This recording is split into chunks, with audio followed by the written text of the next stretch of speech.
Magandang umaga po. Narito po ako ngayon sa aking palayan na gagawin mo po ng produkto po ng Apo Biofertilizer sa pamamagitan po ng Siniluan DA.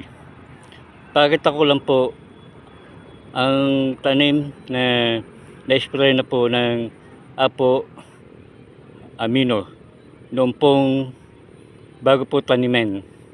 Pipili po tayo ng puno at pakita ko po sa inyo ang pagkakaiba po na ina-sprayan ng Apo Amino.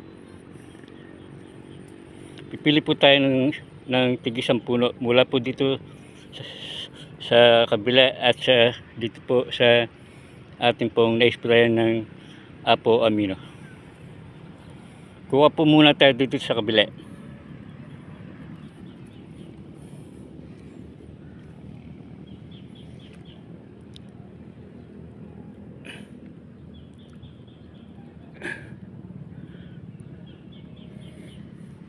Ayan po ang ugat. Ugasin po natin. Ayan po ang ugat sa kabila po na wala pong treatment ng Apo Amino. Kuha po naman tayo po dito sa kabila.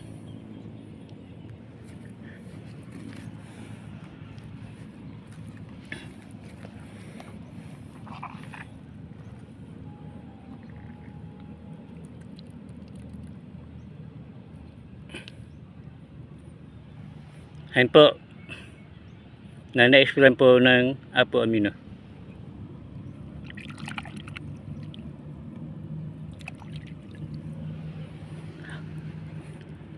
Ayan po, makita po ang pagkakaiba.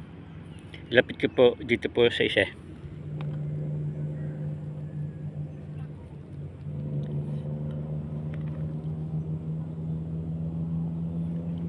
Ayan po, kitang-kita po na mas mahaba ang ugat ng na-spray po ng Amino.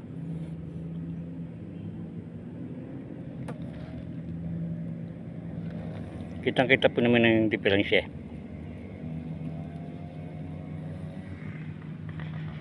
Ayan po.